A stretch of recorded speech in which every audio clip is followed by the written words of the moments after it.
Bien, pues después de haber analizado esta parte de cómo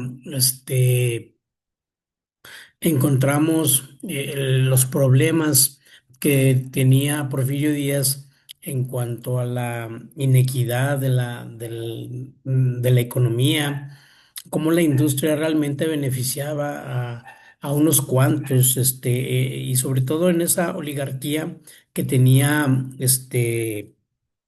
el, el- el presidente Porfirio Díaz y su grupo de colaboradores, amigos, familia. Obviamente, pues se vislumbraba precisamente esa mala distribución de la riqueza que en esos momentos tenía.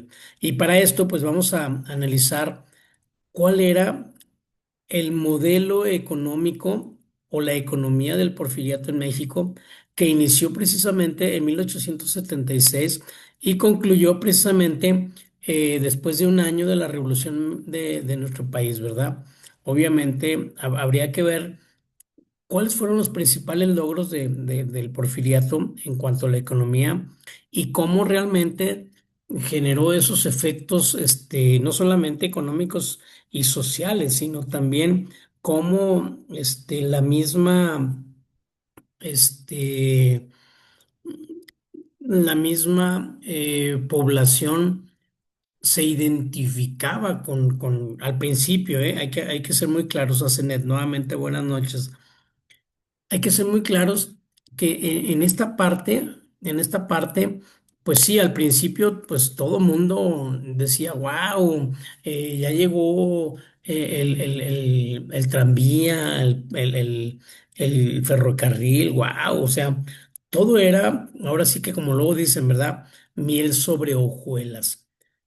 Pero eso fue al principio, porque luego, pues obviamente, empezaron a darse los grandes problemas. Asenet, ¿nos ayudas a leer, por favor, esta parte? Si me haces el favor, Totote.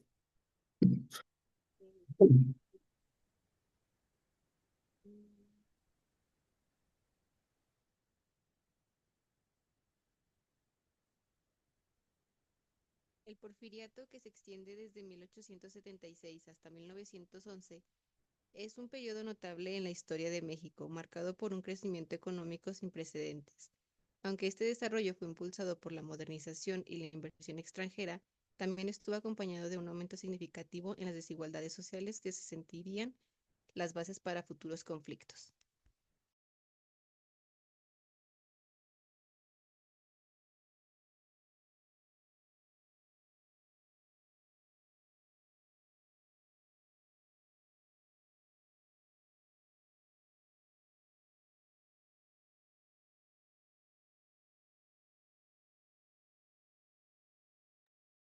Maestro, se silenció su micrófono y no se escucha. Perdón, perdón, perdón.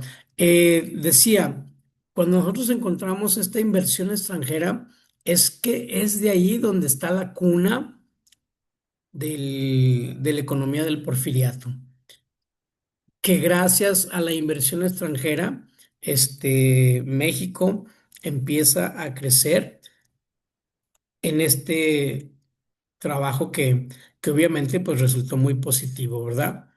Pues, pero también hubo situaciones en las que habría que analizar esta parte, ¿no?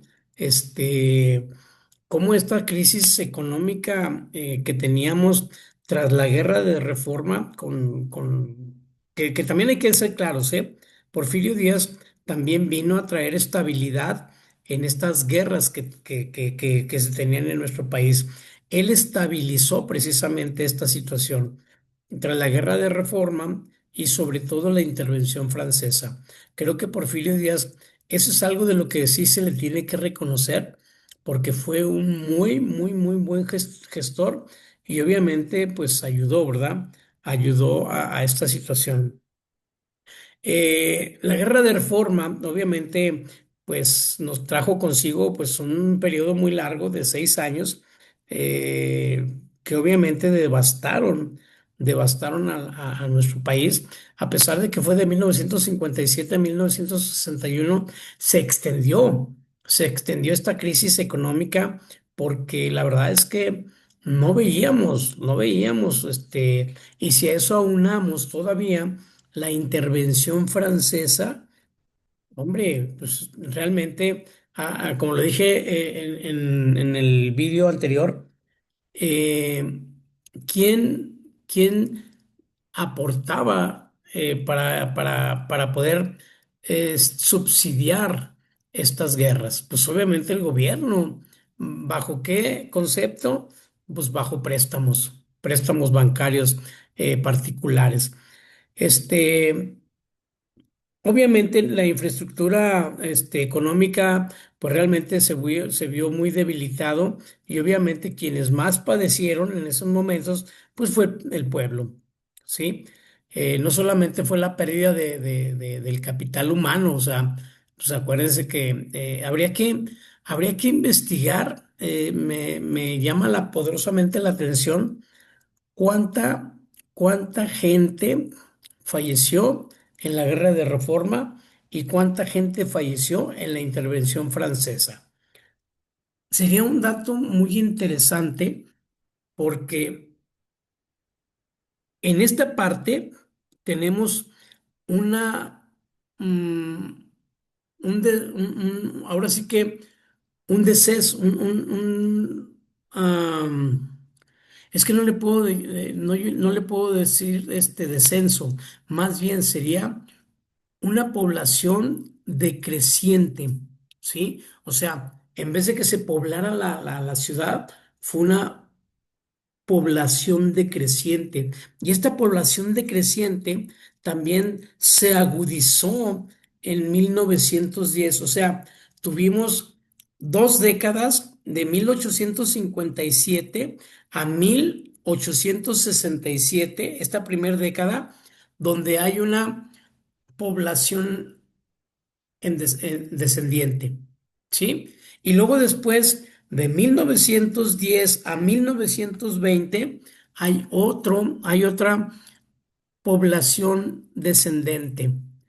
O sea, sí tenemos 2 grandes décadas muy familiarizadas con nuestro país, pero sobre todo en la economía también. Entonces, pues no somos Japón, pero pues también sí nos pudimos levantar, ¿verdad? Eh, Otra situación que también se dio, pues fue la pérdida de grandes recursos, ¿verdad? Grandes recursos que, pues obviamente, se perdieron, ¿verdad? Se perdieron y pues disminuyó la producción agrícola e industrial. Hubo mucha inestabilidad y obviamente un endeudamiento del gobierno federal con los bancos. ¿Por qué? Porque fue la inestabilidad con estas 2 guerras que realmente representó la necesidad de aperturar la inversión tanto nacional como extranjera.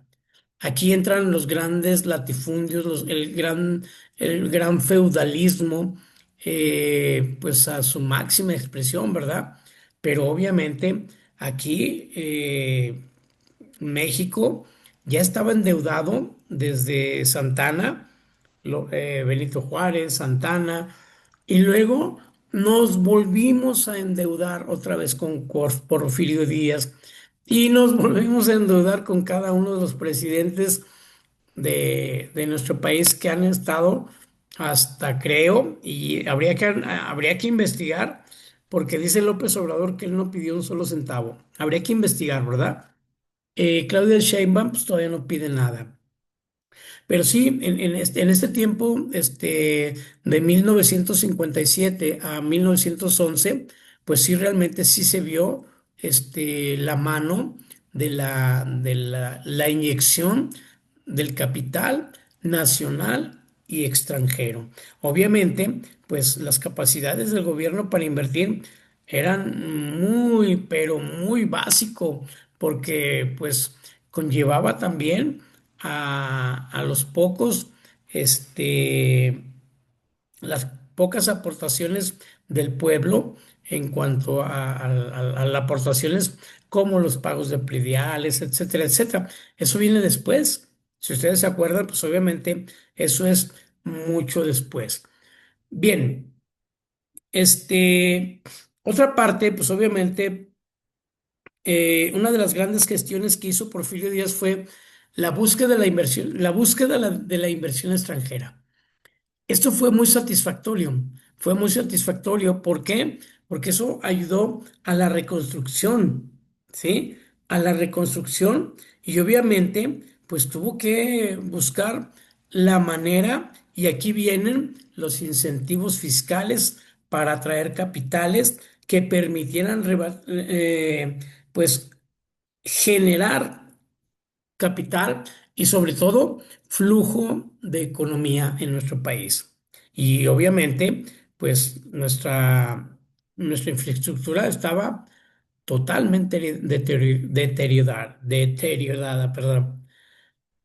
Eh, nos, ¿Nos quieres ayudar? Ah, hijo, sí está, ¿no? Se nos fue. No, aquí está. ¿Nos quieres ayudar, Alan, a la infraestructura deficiente, por favor, con la lectura? Sí, claro. Gracias. Infraestructura deficiente. La falta de infraestructura adecuada fue un obstáculo significativo para el desarrollo económico durante el Porfiriato. Las carreteras y caminos escasos dificultaban el transporte y la comunicación, limitando el acceso a mercados para productos agrícolas e industriales. Esto resultó en un crecimiento económico restringido y una integración deficiente de las regiones del país. ¿Qué opinas tú de esto?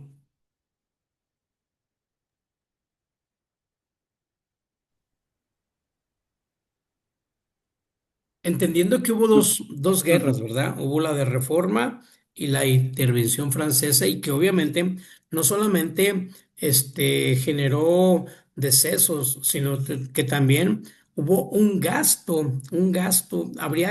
Sería muy interesante. Es que esto del porfiriato, les decía yo hace rato, que es demasiado interesante. Habría que investigar cuánto se gastó en esas dos guerras y a cuánto equivaldría en la actualidad. Pero, ¿qué piensas de este párrafo? Pues totalmente de acuerdo. Es que, claro, viniendo de dos guerras, pues no había la suficiente infraestructura para que el país siguiera creciendo. Entonces, se tuvo que sí o sí hacer endeudar el país para que de cierta manera, pues, la inversión extranjera floreciera. Es que era algo necesario, a fin de cuentas. Totalmente de acuerdo.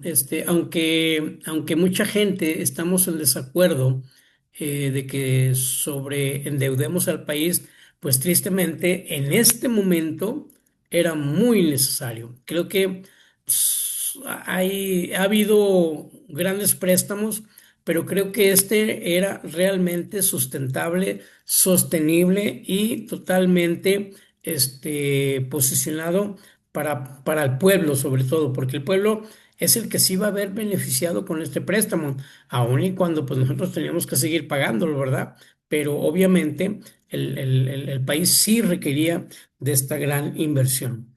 ¿Nos vuelves a ayudar, a Cenet, porfas? Sí, atraso productivo. El atraso productivo en la agricultura e industria fue marcado durante el Porfiriato. Aunque promovió la inversión extranjera, muchas áreas rurales quedaron rezagadas con tecnologías obsoletas y métodos de producción ineficientes, lo que afectó la capacidad de competir en mercados internacionales. ¿Qué opinas de esto, Cenet?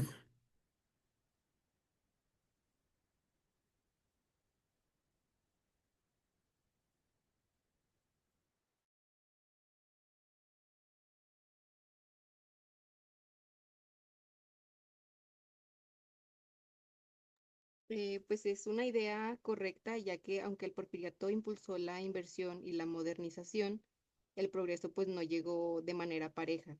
Muchas zonas rurales siguieron pues con tecnología atrasada lo que generó pues también baja productividad y que pues desigualdad. Y pues ya, Perdón. se volvió, ya. Sí, sobre todo desigualdad. Yo creo que ese fue el punto de desequilibrio y sobre todo de enojo en contra del porfiriato, porque todo el sur, todo el sur, quedó desprotegido económicamente. O sea, no hubo industria, a pesar de que Veracruz es el más grande puerto de embarcaciones internacionales. O sea, aún así, pues el sur se vio totalmente totalmente desprotegido y eso, pues obviamente a la gente, pues sí le preocupó, ¿verdad? Bien, el endeudamiento, como hablábamos ahorita, obviamente, pues realmente, pues era necesario, creámoslo o no lo creamos, realmente era, como lo decía hace ratito, ¿no? Era un endeudamiento necesario, o sea, necesario, y sobre todo porque las potencias que sufragaron estas economías hoy están todavía en nuestro país. Hoy en día todavía siguen gozando de esas misceláneas fiscales, beneficios fiscales, en los que las concesiones de las minas, de las playas, siguen siendo realmente aprovechadas por este capitalismo extranjero que pues ya no, en este momento ya no sabemos si es de beneficio o no es beneficio para nuestro país. Por ejemplo, la mina, aquí en Zacatecas, entendemos que seguimos teniendo y seguimos siendo todavía uno de las grandes potencias o una de las grandes potencias mineras en el mundo, ¿sí?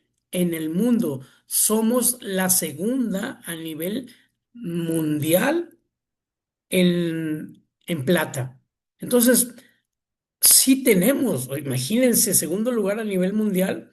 El problema es que ¿dónde está ese dinero?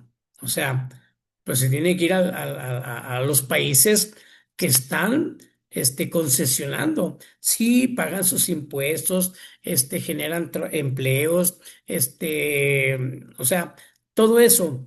Pero estamos hablando de que de ese 100% únicamente en México se queda el 20%, muy exageradamente el 30%. Y yo recuerdo a uno de los grandes pioneros de la economía diciendo, si el país produce y no se satisface, algo está pasando mal, algo está pasando mal. Y obviamente, pues tenemos que entender que pues es una concesión, o sea, es una concesión y pues tenemos que aguantarlo, ¿no? Adam Smith, recuerdo que decía en su primer libro, decía que la economía, la riqueza de las naciones, así se llama su obra, la riqueza de las naciones. Este libro, imagínense, nada más para que nos demos una pequeña idea. Este libro lo escribió en 1776. Imagínese usted, óigame cómo va. 1776 y él ya hablaba de las riquezas de las naciones. Y él entendía perfectamente que España, pues realmente saqueó a México. Él entendía perfectamente que Portugal saqueó Brasil. Y así como otras tantos países han saqueado a países, pues, que no han crecido, pero porque no los han dejado crecer económicamente hablando. ¿Por qué? Porque ellos tienen permisos, tienen concesiones, tienen inversiones, o Estados Unidos, pues nos tiene agarrado del cuello, ¿verdad? Entonces, sí, sí, sí, realmente, es pues es así como que algo está pasando. Y, y cuando hablamos de Adam Smith, tenemos que entender que él se refiere mucho, de hecho yo lo considero, no sé ustedes que están muy adentrados en este tema, yo lo considero el pionero número uno, aunque hay varios, pero yo considero que Adam Smith es el pionero de la economía a nivel mundial. Y su libro, su obra, así le dicen, su obra maestra, La riqueza de las naciones, pues es un libro para deleitarse, porque habla precisamente de cómo un país se viene abajo o se va hacia arriba. Como grandes ejemplos, Estados Unidos, Corea, China, Alemania, o sea, son países que crecieron enormemente a pesar de. Y continuamos con el endeudamiento, por eso es tan importante este tema, ¿no?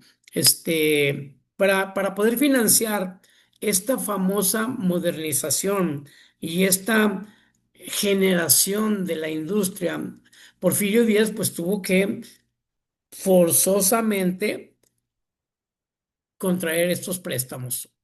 Y como dijo ahorita Arturo, o sea, realmente eran necesarios, muy, muy, muy, muy necesarios. ¿Y cómo podemos sustentar? Pues bueno, pues con la traída o con la llegada del ferrocarril, que eso fue algo grandioso. El radio, el teléfono, la electricidad en grandes poblaciones. O sea, realmente fue una economía potencial. Sí, pero fue del extranjero. No le hace, potenció. Y ahorita, gracias a ese modelo económico que pusieron en marcha, pues Nuevo León es una gran industria. California, bueno, ándale, California. Baja California, Jalisco, la Ciudad de México, Aguascalientes ya después, pero es parte de ese proceso. Entonces, económicamente, estuvo muy bien. Aunque aquí está un párrafo muy interesante que deben de ustedes tenerlo muy presente a Zenet y Arturo. Alan Arturo. Comprometería la soberanía nacional. Ahorita, en este momento, nosotros estamos como que Estados Unidos nos tiene amarrados, ¿verdad? ¿Y cómo nos está amenazando? Con el Tratado de Libre Comercio, porque saben, Estados Unidos sabe perfectamente que si echa abajo el Tratado de Libre Comercio, el más afectado es México. ¿Por qué? Porque toda la industria exportadora, importadora, pues obviamente se caería. Los aranceles estarían, pero muy para arriba. Los autos, la ropa, todo estaría por los cielos económicamente hablando.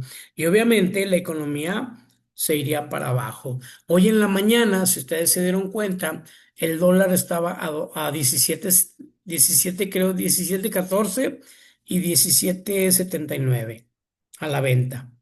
Entonces, ahí estamos como que con un escudo, ¿verdad?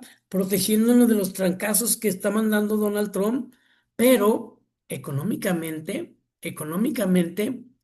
en este caso, estamos bien gracias al Tratado de Libre Comercio.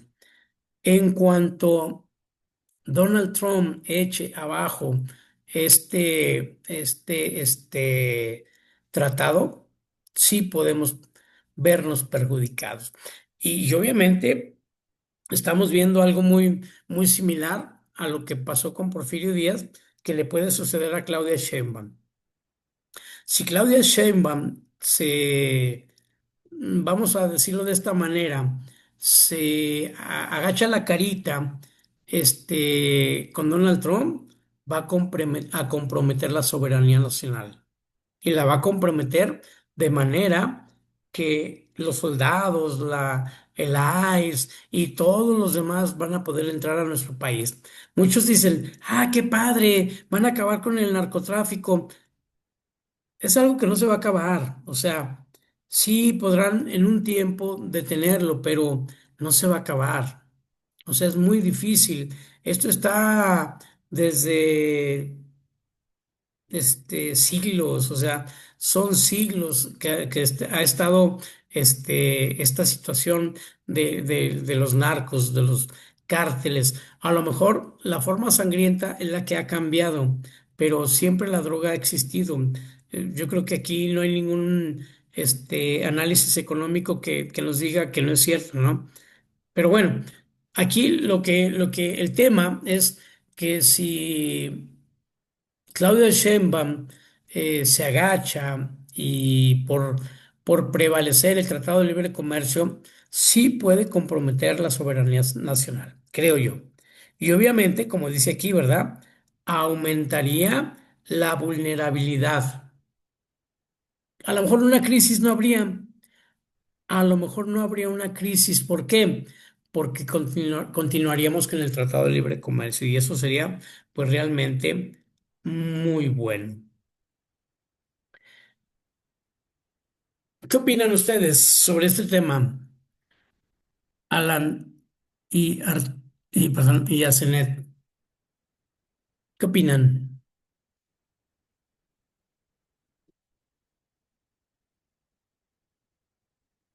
Nos vamos por dedocracia, primero las damas. Asenet, ¿qué opinas tú? ¿Qué pasaría si, si el modelo económico con Donald Trump lo echara abajo? ¿Qué pasaría? ¿Qué crees tú que pasaría?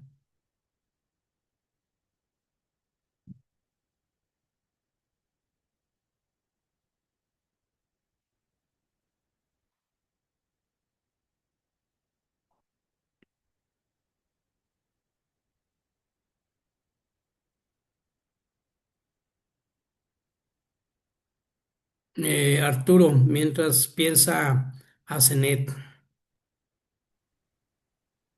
Mm, es que, pues es que el hecho de que México dependa tanto de que tenga una dependencia tan alta al extranjero, en este caso Estados Unidos, sí afectaría bastante a México. Se perderían bastantes empleos, habría quizás pues, menor inversión porque sería muy caro.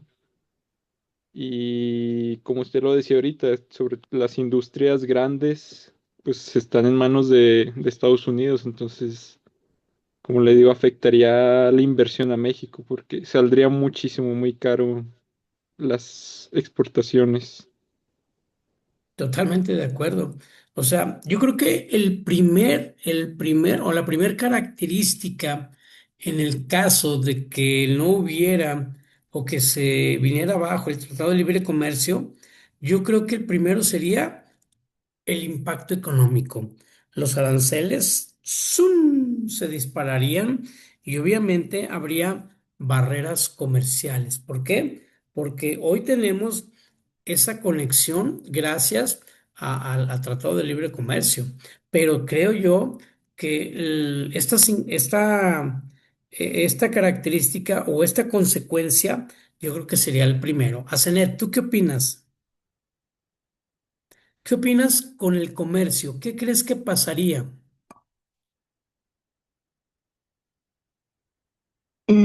Pues igual como dijo mi compañero, el Tratado de Libre Comercio pues ha hecho que México y Estados Unidos estén pues muy conectados económicamente.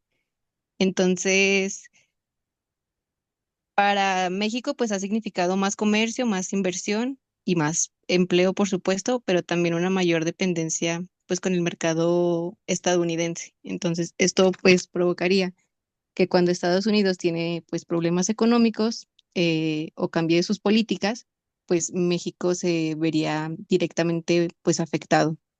Entonces, pues el tratado ha traído beneficios, pero pues también muchos más riesgos para la economía mexicana. Sí, y dentro del comercio, pues obviamente son tres factores importantes. La automotriz, ya no tendríamos aquí la Nissan, ya no tendríamos la Volkswagen, ya no tendríamos empresas como son el Aftit, que está aquí, Aftit o Aftit o algo así, lo que antes era cableados. Y todas estas que generan o que trabajan para empresas automotrices, como es la Honda, el Kia, todas estas que las manufacturan aquí, pero las mandan a Alemania, las mandan a Estados Unidos. Yo creo que ese sería uno de los grandes factores. Obviamente la agricultura, que también sería como parte fundamental. Y creo yo que las empresas o la industria manufacturera, como son todas las textiles que hay en nuestro país, serían realmente, imagínense, ya lo dijo ahorita Arturo, todas estas empresas se irían a Estados Unidos, o sea, se regresarían y ya no habría otro factor, empleos. Y obviamente, el último, no menos importante, creo yo, sería la inversión extranjera. Pues, ¿qué creen? Estos cuatro factores que acabamos de nombrar también fueron parte fundamental en aquellos momentos, en los tiempos de Porfirio Díaz. Eh, obviamente había un objetivo económico, ¿verdad? Un objetivo económico que era el orden y progreso. Esto fue lo que él era su lema, el orden y progreso. Y obviamente, pues le funcionó y le funcionó muy bien. Este, cabe importante mencionar que en la educación el objetivo o el enfoque que le dio obviamente fue gracias al positivismo, que también fue influenciado en las industrias manufactureras y que fue factor determinante para el crecimiento de la industria en nuestro país. O sea, la educación positivista se dio en nuestro país gracias a la intervención de los Estados Unidos. O sea, ellos tenían en su enfoque educativo el positivismo, fue el mismo que trajeron aquí en nuestro país. Ya después, en 1924, 1925, José Vasconcelos, ya con el nuevo presidente, impulsa el constructivismo, que también va de la mano, que aunque no era como que factor de que estuviera implícito, pero sí estaba explícito. No sé si me doy a entender. O sea, no decían que era constructivismo, pero en realidad estaban dentro del constructivismo, porque estaban construyendo una nación, estaban construyendo una nueva forma de llevar a cabo la construcción de nuestro país. Entonces, realmente, esta modernización también se dio gracias al constructivismo, y este constructivismo se refleja ya más explícito e implícito con con José Vasconcelos en el sector educativo. Y allí creo que podemos entender cómo realmente el modelo económico de Porfirio Díaz pues se vio reflejado no solamente con el positivismo, sino también con el constructivismo de la nueva infraestructura de nuestro país. ¿Cómo fue en este modelo económico de Porfirio Díaz? Nos quedan 6:53, ¿eh? Voy a tratar de dar un poquito de prisa. ¿Cómo fue que el modelo económico de Porfirio Díaz captó el interés porque realmente invirtieron en nuestro país. Bueno, pues sencillamente él les habló de estas concesiones. Ahí estuvo el secreto, ¿sí? El secreto de para que invirtieran en nuestro país fueron las concesiones, pero ¿qué creen? A largo plazo.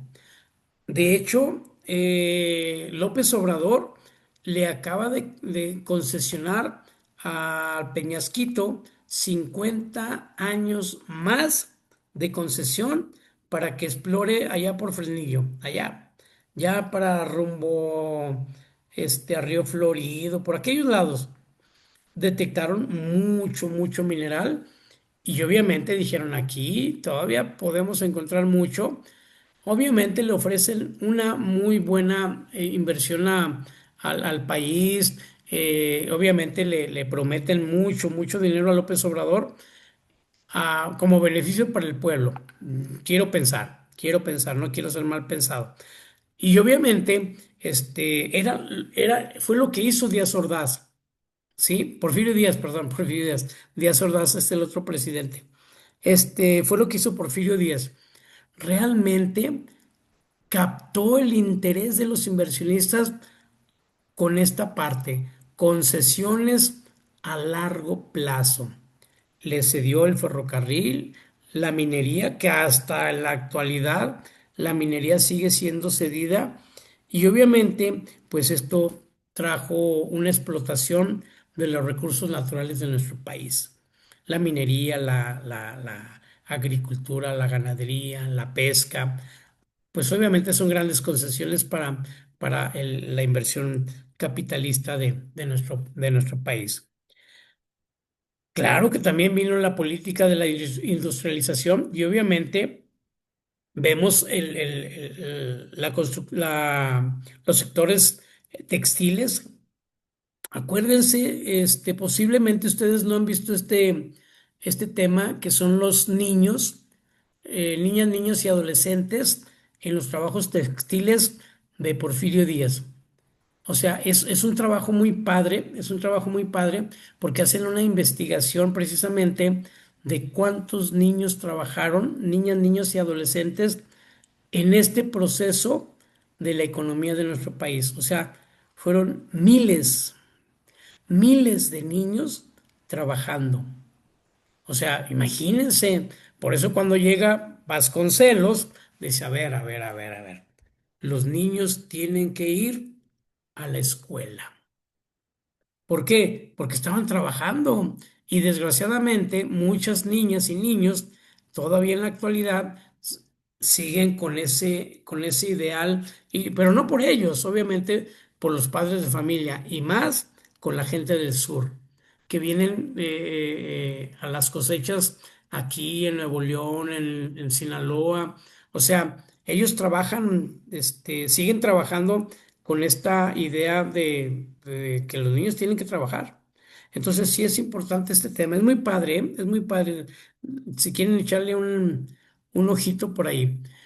Esta, este tema, les digo, ya se va a acabar el tiempo, pero hay tres temas importantes, que es el positivismo como la base ideológica, que es lo que les decía ahorita, el liberalismo económico, que es la libertad de competencias.